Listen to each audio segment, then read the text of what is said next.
FSU basketball suffers first defeat to Florida Gators, 87-74. Florida State and Florida each entered the game 3-0. With the Seminoles wanting to prove their defense was legit, while the Gators wanted to prove they were one of the best teams in the country. The Gators were the more talented team, but FSU is a scrappy bunch, and anything can happen in a rivalry. Both teams were struggling from three entering this game, but Florida quickly killed that slow start, hitting 7/15 from deep in the first half. Walter Clayton Jr. gave FSU fans flashbacks of Duke Jared McCain last season. The defense that had been so strong for the Seminoles to start the season was starting to show some warts by not matching up in transition and lacking communication on the perimeter.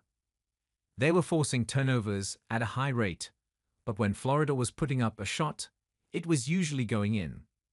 Jamel Watkins missed his first 4 free throws, continuing a trend from the start of the season, and that was part of the reason FSU was down 44-31 at the half. The other was, the offense went ice cold if Watkins didn't initiate the action.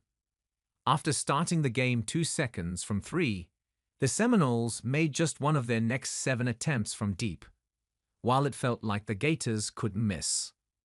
FSU's defense played a little better in the second half, but they could never get close enough to make the Gators fret.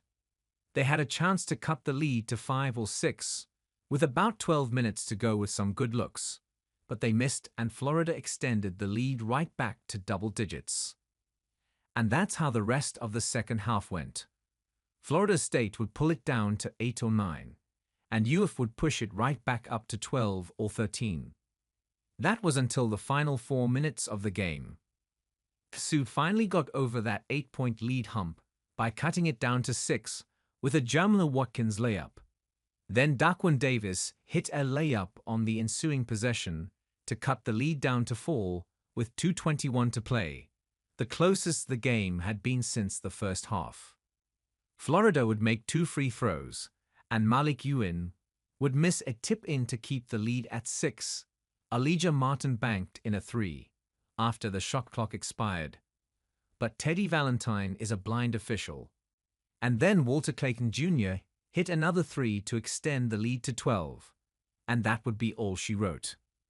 The Seminoles showed some fight and much better effort in the second half, but it ultimately wouldn't be enough, as they'd fall to the Gators 85-73. Jamel Watkins had 19 points, but would be behind Florida's Walter Clayton Jr. in scoring, who had 25. Here are 3 takeaways from Friday's loss. We've seen some teams in the past few years give up when the going gets tough, but this team stayed in it until the very end. Had it not been for Elijah Martin's banked in 3, that was after the clock expired. Who knows how the last minute and change would have gone. But this is a group willing to work for everything they get, and that's a team worth watching. Justin Thomas kept the Seminoles afloat.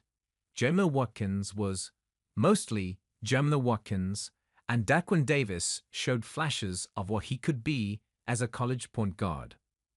But it can be rough watching this team try to score at times. Malik Ewin, a center, was just 4/13 from the floor. He has all of the talent in the world, but keeps missing right at the rim.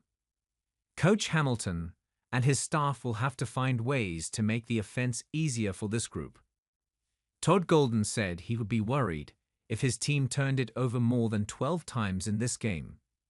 They turned it over 19 times and still handled the game.